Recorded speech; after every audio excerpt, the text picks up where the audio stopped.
Welcome everybody to Sunday Sessions with Courtenay Pollock. Hi Courtenay. Hi Heidi. And I'm just going to let Courtenay take it away. Thank you very much. You're very welcome. Okay, so I think I told you that I got this ticket that'll go anywhere, and of course I went to fly-by-night travel and figured out that I would get the longest leg flights that I could to maximize the ticket, and of course go first class because why not? You know, it's an open ticket. So I get the codes for the longest flights I can get. I go, you know, something like San Francisco, London, Sydney. Anyway, one of the things, so the first flight was going to London. I'm going to visit with my folks. Anyway, the ticket's made out. It's essentially enough miles to take me 1.5 times around the world. And that's quite a ticket, especially for $100. And meanwhile, Jerry, my erstwhile housemate, he gets his ticket. He decides he's going to go to all of the eastern countries, Nepal, Afghanistan, on through to China, and then, you know, over to India, and he did all that. And I thought that was great, but, you know, first I had to go to England and visit my folks because I hadn't seen them I'd left in 68 and now it's 72. So it's been 4 years. I hadn't seen my family. You know, I was in the bosom of the family, and then suddenly I was gone completely, you know, and now I'm just going to show up with long hair. And meanwhile, I had this girlfriend, Joey Gage, and she was a wonderful, she made clothing, and she had made me these beautiful silk shirts, beautiful velvet pants, you know, and all custom made with embroidery, and they were awesome. And but, you know, I'm going off on my own. She said to me, this is quite funny, she said, "You're going to go off to these, you know, wild and exotic places and, you know, end up with a Persian princess." And such, you know, prophecy. So, you know, she drove me to the airport. Now the Grateful Dead had, you know, they were just they just taken off for the Europe 72 tour, which was a big deal, you know, and it was a very successful tour for them, of course. And I think they hadn't been over there since they'd played the Chateau in France, where they had my stage set. It was one of the earliest times the stage set appeared on stage, with all the tie-dyes. Anyway, they were already started their tour. I take off for London, and it stopped in Copenhagen, and then the last leg went to London on that flight. And while I was in Copenhagen, I changed the ticket just because I thought it was good form to break the chain, if you like, just because the ticket was a little bit suspect, since I only paid $100 for it. Anyway, so I changed the ticket to go to the east, and you know, again I got, you know, a lot of flights out of it. For, you know, but changing the ticket, I ended up with a ticket that I could hold up and it would touch the ground with all of these different flights going all over through these exotic places, and that was pretty fantastic. And then I flew on to London, and then, you know, called my dad, and I'm at the airport, and he came in from Oxford, picked me up. He was living in Oxford in the White House in Buckinghamshire, and then, of course, I went and stayed visit with my mother in Putney, near Wimbledon. And, you know, it was a nice family reunion, visited my sister and cousins, and, you know, really a lovely visit. It's been a long time. And, of course, I was still young, but my hair's long. I'm a completely different person. And I'm making these, you know, these wild and crazy psychedelic mandalas and stuff. You know, and when I left, I was a quantity to wearing my 3-piece suits. And but the family just acted like I was not different at all. They said, "No, he hasn't changed at all." I was like, what, are you kidding me? I was like, oh, seriously? He said, well, yeah, as long as that's all. Your clothes are rather, different. Anyway, so I'm there visiting, and I'm going, okay, I got to get on with my travels here. So I threw the I Ching, of course, and it says, Gateway to the East in the first paragraph. Gateway to the East, Persia, the land of the mandalas and all of the ceramics and these beautiful arts and ancient civilization. Yes, I'll go to Persia. I'll go to Persia, So Persia, the capital of Persia, is Tehran, and so I phone up. I make a booking for Tehran on the next flight out, and the next flight out is like an hour and a half away or something, and so. I get to the airport, change my ticket to Tehran for that first leg, and I ended up in Tehran airport at 2 a.m. It's like a glorified garage back then in 1972, and I don't have a visa. I didn't think about the visa. Visa? I'm English. I need a visa. Bloody hell. So it's a little colonial joke. Anyway,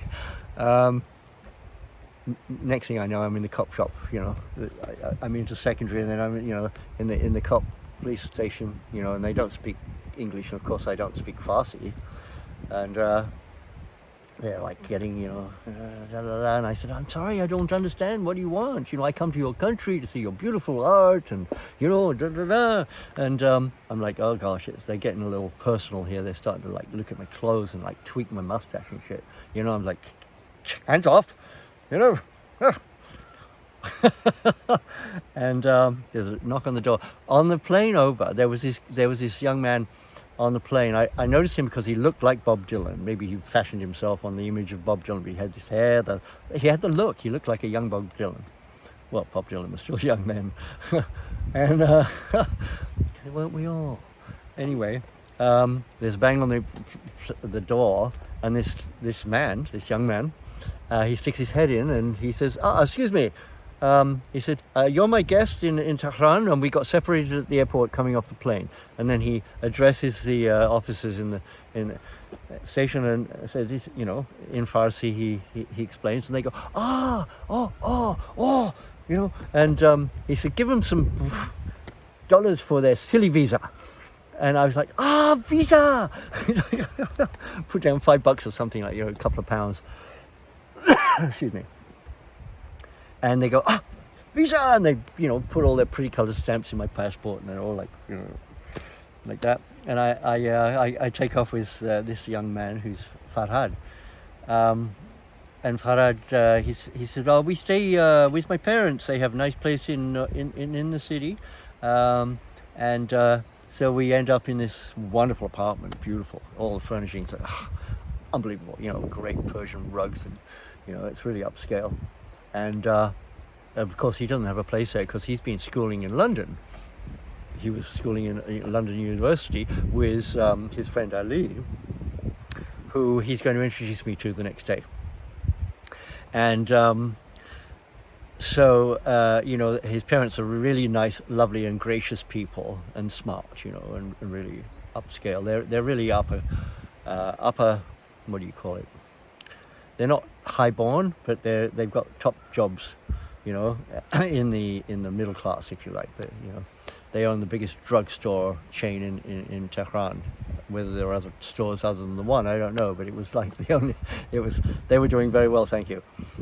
So anyway, have a night's sleep, get up in the morning, we're having coffee and stuff, and then gets a call. He said, our ride is here. Look out the window, and I look down, and there's this stretched limo with all of the royal insignias flying, all these flags flying on the car, and we go down. I say goodbye to the parents and thank them, and we go off with Farhad and I. We go down, and the chauffeur comes out, and we usher into this, the back seat of this, fabulous car, and we start driving and up, going up onto the Palace Mesa, and there's all these mansions up there. and drives into one of these beautiful mansions, and we go around to one side, but there's an east wing or something, and there's a marble staircase spiraling up, to this, with pillars and shit, and going up, the chauffeur drops us off, and he goes, parks the car, disappears, and takes care. He said, I take care of luggage, and we walk up, and we enter this big cavernous room, marble floor, and there's way at the end of the room there's this 4-poster bed with this diminutive little man lying in there, and he's like an exotic looking creature. His face is all peeling, for one thing. It's like, and the other thing is he had this diagonal scar diagonally across his face, and it was like they put it back together, but it didn't quite fit. It was like, it's like a badly repaired Toby jug. But you could see that he was really a handsome person. Anyway, and we walk in, and he's like, he kind of props himself up on his pillows, and he says, "Oh, Farhad, you bring me American Guru." I was like, well, I did a lot of yoga, but Guru, I don't know.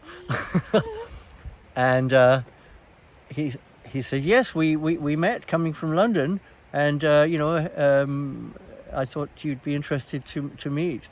And I said, well, I'm so happy to meet you, Ali. And he says, you have acid. I said, yes. Well, I I have 1,000 hits of Clearlight in my back pocket.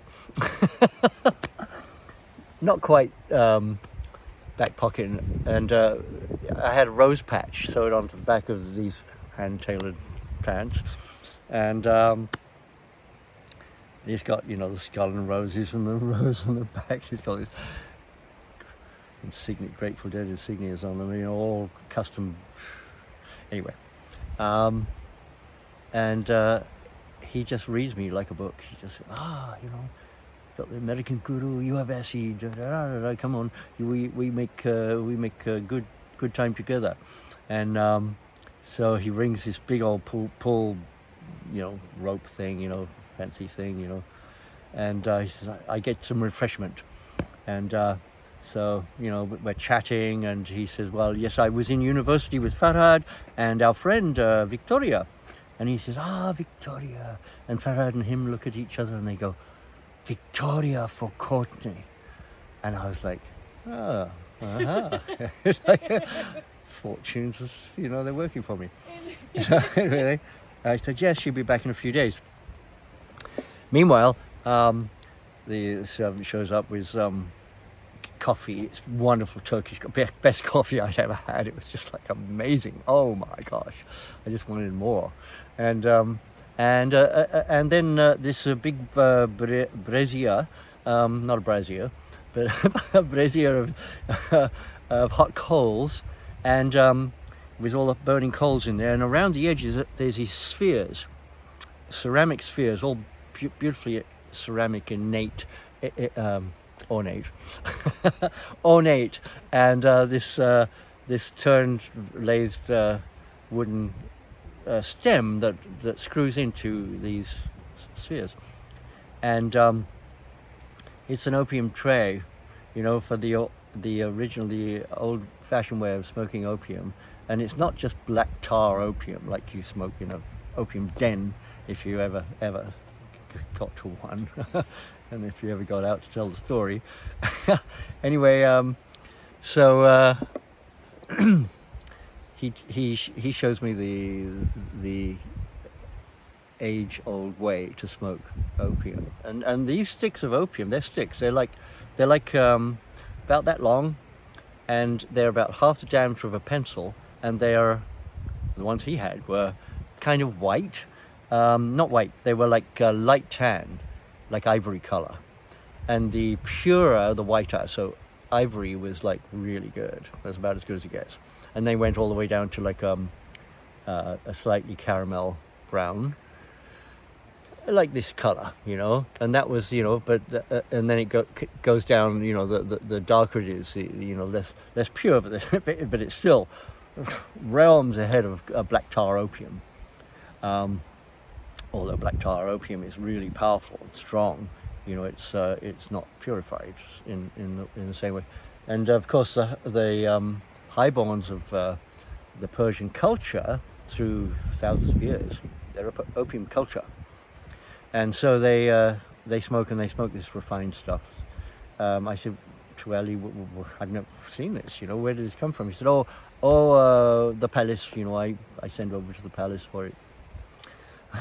Nice. I said, well, you got some people in the palace that you know? He said, well, I know the Shah. He's like, oh, really? And he said, my mother, he grew up with the Shah's wife and the Shah's sister. They're all girls together, so, I know him since the beginning. And I was like, oh, wow. I've landed again. So he shows me the fine arts of how to smoke the refined opium, and if you want to hear it, you just continue listening.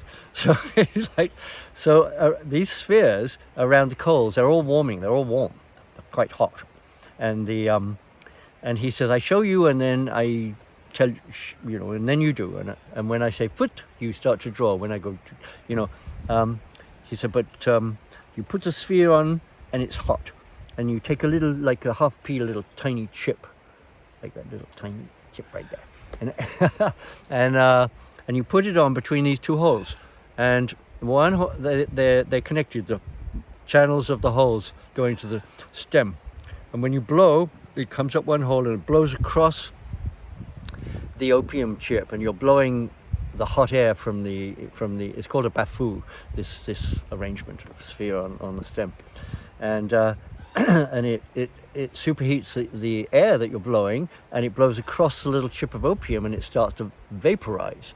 Well, you don't want to touch it and make it burn, because that stinks, and it's gonna ruin it. And then when it starts to vaporize, and then you start to draw, and you draw, until it vaporizes away. And as you, I forgot one little really important part. You take a coal with the tongs, a little flat of the coals, and you bridge it across the two holes. So when you blow, it reflects off the hot coals, and then across the little chip of opium, and that vaporizes it. So, and then when that's all drawn up and the vapor, it vaporized down to nothing, and then you knock off the little bit of clinker that's left, and that's your hit. And then classically, you would pour some tea in a little glass thing with a little filigreed silver thing that holds glass, and put your sugar in, sweeten it, take your tea, swallow it, and then exhale. Wow, hey? So he kind of demonstrates it, but he takes his down in 2 or 3 puffs, and then it's my turn, and so I follow his instructions, and then he tells me to blow, and then start drawing it, and I go.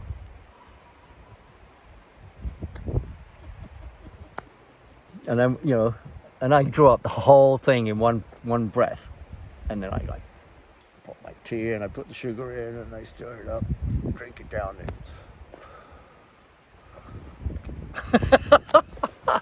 I mean, it wasn't, I exaggerated, but I'm like, whew, that was nice. That was nice. I feel really up, and one of the phenomenal things with it was make me feel up, not drowsy.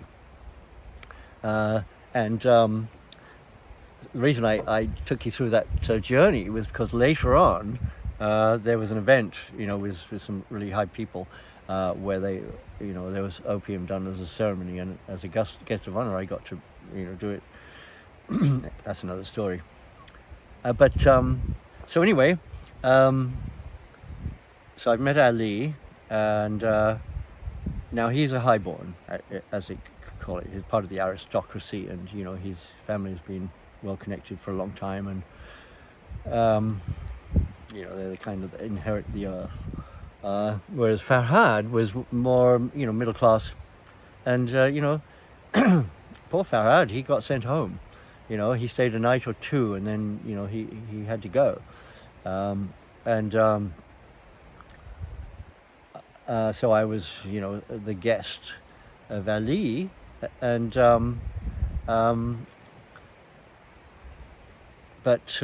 so true to the suggestion, this girl Victoria, that they were at university together, she was back in the country, and they had arranged a party at Ali's parents' place, in the main quarters, for me to meet Victoria. And so it was only a few days hence, and meanwhile we're rocking it with the opium. Well, of course I didn't know much about opium. I didn't, it was all just fun for me. But for Ali, it was serious. He was an addict. I mean, it was refined and all that stuff. He didn't shoot heroin or something, but I think he had in New York when he was schooled there, and in Europe earlier, and then he's back at university in London, and then he's back home where he can get the opium. And so anyway, the day comes, and we're going to have this big party, and we're in the main part of the house, and there's a lot of people there, and all really refined people, and then this lady shows up, and it's like, what's that you look across the room, and everything stops, and all the noise coalesces into just this and and we're just like, look at each other, and we're entranced. It's like, it was love at first sight. Oh my gosh. And from then on, we were kind of inseparable, except that, as I discovered really shortly, that she was married with a child, and she had married what was the oldest family in Persia that had a direct line from the peacock throne. So, apart from the present Shah, who was put in place by the United States government, I think, the old heir to the peacock throne was this man that Victoria was married to. A really powerful person, of course. And anyway, but ill-fated lovers. We were destined to be together at least for a while, and that was a fantastic meeting, and things developed from there. I have one question. Yes. The gentleman in the bed with his face.